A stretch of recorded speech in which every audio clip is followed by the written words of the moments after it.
এবার ভাঙড়ের আইএসএফ বিধায়ক নওশাদ সিদ্দিকীকে আইনি নোটিশ পাঠালেন ডায়মন্ড হারবারের সাংসদ তথা তৃণমূল কংগ্রেসের সর্বভারতীয় সাধারণ সম্পাদক অভিষেক বন্দ্যোপাধ্যায়। কেন তিনি পাঠালেন আইনি নোটিশ, কি কারণ রয়েছে পিছনে জানাবো সবটাই। আপনারা দেখছেন M24 টিভি, সঙ্গে রয়েছে আমি সাজিদ।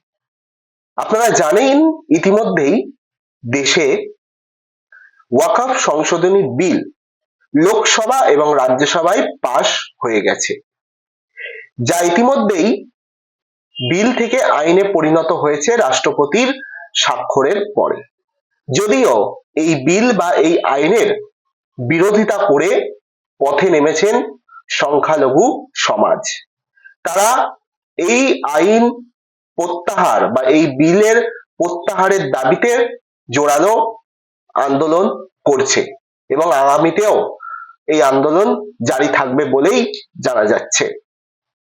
আর এই ওয়াকফ সংশোধনী বিল লোকসভায় যেদিন পাশ হয় অর্থাৎ ৩রা এপ্রিল, সেই ৩রা এপ্রিল লোকসভায় এই ওয়াকফ সংশোধনী বিল পাশের সময় তৃণমূল কংগ্রেসের সাংসদ অভিষেক বন্দ্যোপাধ্যায় তিনি সংসদে আদৌ কি উপস্থিত ছিলেন, এই বিষয় নিয়েই কিন্তু প্রশ্ন তুলেছিলেন নওশাদ সিদ্দিকী।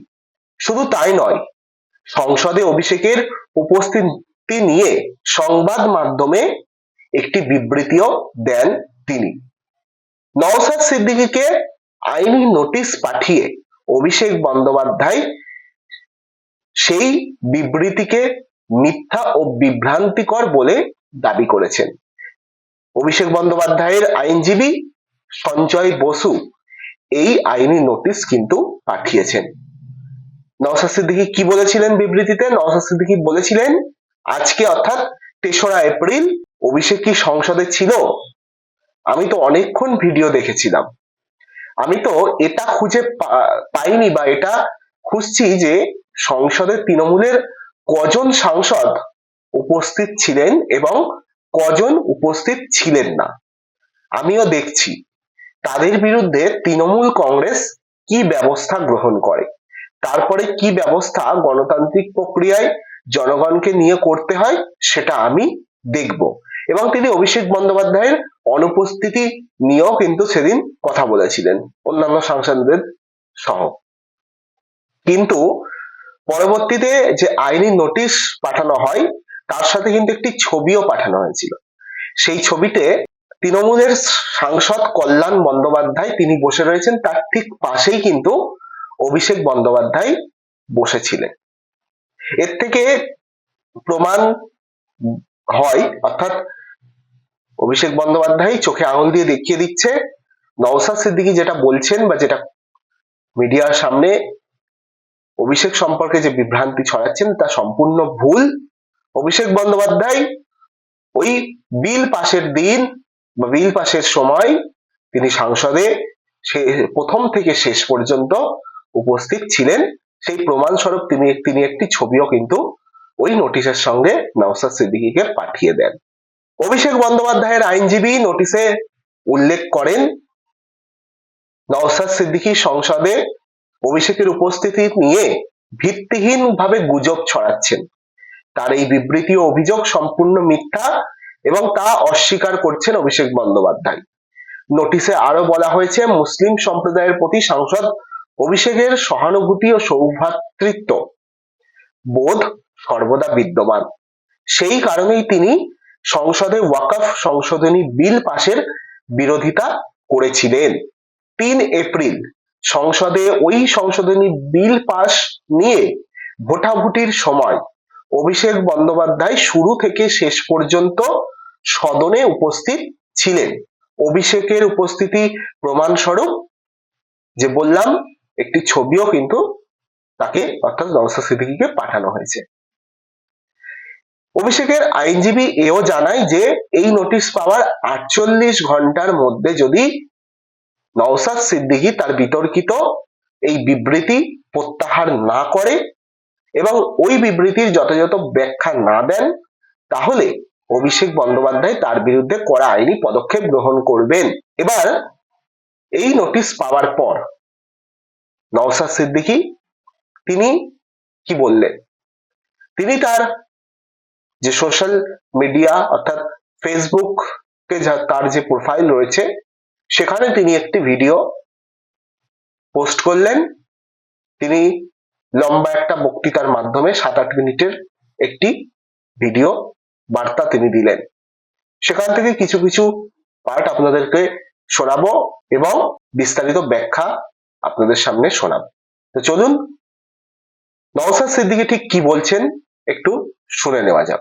জনৈক আইনজীবী আমাকে একটি নোটিশ পাঠিয়েছেন। তিনি বলেছেন 48 ঘন্টার মধ্যে যদি তার ক্লায়েন্টকে আমার বক্তব্য দ্বারা নাকি মিসলিড হয়েছে এই মর্মে বক্তব্য প্রত্যাহার, ক্লারিফিকেশন বা তার নোটিশের উত্তর না দিলে আমার বিরুদ্ধে আইনত ব্যবস্থা নেবে। আমি বলি 48 ঘন্টা কেন, 800 ঘন্টা কেন, আর 8 মিনিট কেন, আমি তার নোটিশের কোনো প্রতি উত্তর দেব না। আমার বক্তব্য যদি আইন বহির্ভূত হয়, আমার বক্তব্য যদি সংবিধান বহির্ভূত হয়, সিধে চলে যাক সে কোর্টে, আইনের মাধ্যমে তার সাথে আমার বোঝাপড়া হবে। আমাকে নোটিশ পাঠিয়ে কি ধমকানো চমকানো হচ্ছে? নওশাদ সিদ্দিকী যে বক্তব্য দিচ্ছেন বা যে বার্তা তিনি ফেসবুকের মাধ্যমে তুলে ধরেছেন সেখানে তিনি স্পষ্টভাবে বলছেন যে নোটিশ পাঠিয়ে কি তাকে ধমকানো চমকানো হচ্ছে। তিনি আরো বলছেন যে আমার যে বক্তব্য তা যদি আইন বহির্ভূত হয়, তা যদি অসাংবিধানিক হয়, তাহলে কোর্টে আমার বিরুদ্ধে আসুক, সেখানে লড়ে নেবেন। কিন্তু নওশাদ সিদ্দিকীকে যে পরবর্তী আমি কিছু বক্তব্য আপনাদের শোনাবো, আমি সেই বক্তব্যগুলিকে একেবারে সমর্থন যোগ্য বলে মনে করি, আমি নিজে সমর্থন করি।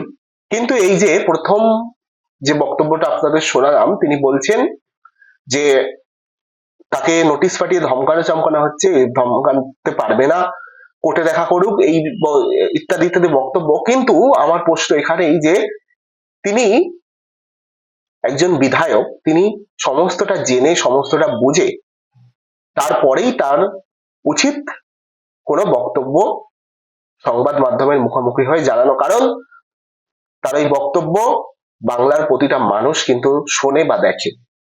এর থেকে বিভ্রান্তি সত্যিই ছড়াতে পারে। ওই যে ছবি যেটা অভিষেক বন্দ্যোপাধ্যায় নওশাদ সিদ্দিকীকে নোটিশের সঙ্গে পাঠিয়েছে, ওখানে স্পষ্টভাবে দেখা যাচ্ছে অভিষেক বন্দ্যোপাধ্যায় তিনি সেদিন ওয়াকফ সংশোধনী যে আইন, সেই আইনের যেই বিল পাশের সময় সংসদে উপস্থিত ছিলেন, কিন্তু তিনি না জেনে না বুঝেই তিনি সেখানে মন্তব্য করে দিলেন, উপস্থিত ছিলেন না। এই বিষয়গুলো আমার মনে হয় কোনো মতেই সমর্থনযোগ্য নয়। ভালোভাবে জানতে হবে কোন সাংসদ বা কোন কে উপস্থিত ছিলেন না, তারপরেই তার নাম বলা উচিত। হ্যাঁ, তৃণমূল কংগ্রেসের 2-1 সাংসদ বা তার বেশি হতে পারে সংখ্যাটা, উপস্থিত ছিলেন না। কিন্তু অভিষেক বন্দ্যোপাধ্যায় যে ছবিটা পাঠিয়ে দিলেন, তিনি উপস্থিত ছিলেন। তাহলে আমরা এইভাবে কখনোই বলতে পারি না, না জেনে না বুঝে, যে তিনি উপস্থিত ছিলেন না।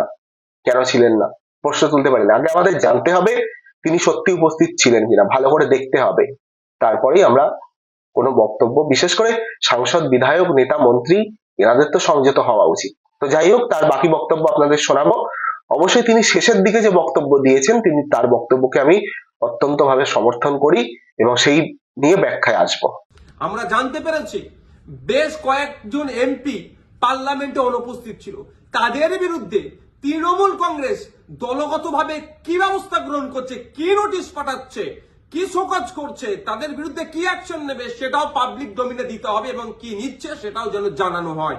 দ্বিতীয় হচ্ছে, যারা পার্লামেন্টে উপস্থিত ছিলেন, টোটাল আমরা যতটুকু জানা আছে পার্লামেন্টে 2টো কক্ষ মিলিয়ে, লোকসভা রাজ্যসভা মিলিয়ে তৃণমূল কংগ্রেসের এমপির সংখ্যা প্রায় 42টি। এই 42 জনের মধ্যে কতজন ভোটাভুটিতে অংশগ্রহণ করেছে এবং যারা ভোটাভুটিতে অংশগ্রহণ করেছে কতজন ওয়াকফ সংশোধনী বিলের বিরুদ্ধে ভোট দিয়েছে না অন্য কোথাও ভোট দিয়েছে, সেটাও পাবলিক ডোমিনে পাবলিশ করা হোক, অর্থাৎ জনগণের সামনে তুলে ধরা হোক। তাহলে দুধকে দুধ পানিকে পানি হবে। নাহলে এই ধরনের ঘটনা ঘটতে পারে যে উপস্থিত ছিল ভোট দানের সময় এই ওয়াকফ সংশোধনীর পক্ষে মানে বিরুদ্ধে না ভোট দিয়ে বিজেপিকে সুবিধা করার জন্য তাদের পক্ষে ভোট দিয়ে দিতেও পারে, বিশ্বাস নেই এদেরকে আমার। তাই এই ডেটাটা পাবলিক ডোমিনে দেওয়া হোক। আর 3 নম্বর যেটা, যে 2021 সালে এমএলএ বিধানসভা নির্বাচনের সময় বলেছিল বিজেপিকে আটকাতে হবে, ভোটটা আমাদের দিন তৃণমূল কংগ্রেস। যারা আজকের দিনে এমএলএ তারা বক্তব্য দিতে গিয়ে বলেছিল যে বিজেপির বিরুদ্ধে লড়াই করতে গেলে ওনাকে জিতাতে হবে। ওনাকে জিতিয়েছেন, এখন লড়াই করবে না বিজেপির বিরুদ্ধে, না ঘরে ঢুকে চুপ করে বসে থাকবে? লড়াইটা কেমন ভাবে হবে? গণতান্ত্রিক প্রক্রিয়ায় মাঠে ময়দানে নেবে আন্দোলন সংগঠিত করতে হবে, আর একটা গণতান্ত্রিক প্রক্রিয়ায় আইনের সহযোগিতা নিতে হবে। আরো একটা বক্তব্যের অংশ আপনাদের শোনালাম। এই বক্তব্য নিয়ে আপনাদের যদি কিছু মতামত থাকে অবশ্যই বলবেন, কিন্তু আমি যে সমর্থনযোগ্য একটা বক্তব্যের কথা বলছিলাম সেটা এর পরের পার্টে আপনাদের শোনাবো। এই বক্তব্যটা শুনুন এবং এই বক্তব্যটা শুনে আমার মতামত আমি জানাবো, তারপরেই এই প্রতিবেদন শেষ করবো এবং আপনাদের কি মনে হয় সেটাও আপনারা জানাবেন। এই যে বিজেপি ওয়াকফ সংশোধনী বিল নিয়ে এসেছে, এটাকে প্রত্যাহার করার দুটো রাস্তা। একটা হচ্ছে জনগণের চাপ সৃষ্টি করে, যেটা সংখ্যালঘুদের উপরে যে দমনপীড়ন হচ্ছে, ভারতবর্ষের পশ্চিম বাংলায় সংখ্যাগুরু মানুষদেরকে দায়িত্ব নিতে হবে এই সংখ্যালঘুদের উপরে যে দমনপীড়ন নেমে আসছে সেটাকে প্রোটেক্ট কিভাবে করবে। অর্থাৎ মাঠে ময়দানে সংখ্যালঘু থেকে শুরু করে সংখ্যাগুরুরা মিলে আন্দোলন সংগঠিত করবে, জনপ্রতিনিধিদেরকে সামনে রেখে সাথে নিয়ে একটা দিক। আর একটা হচ্ছে সুপ্রিম কোর্টের দ্বারস্থ হয়ে আইনের মাধ্যমে এই যে নতুন আইন তৈরি করতে চলেছে এই আইনটাকে রদ করা। এখন আমার বলার বিষয়, পশ্চিমবাংলায় 200-র অধিক তৃণমূল কংগ্রেসের বিধায়ক আছে।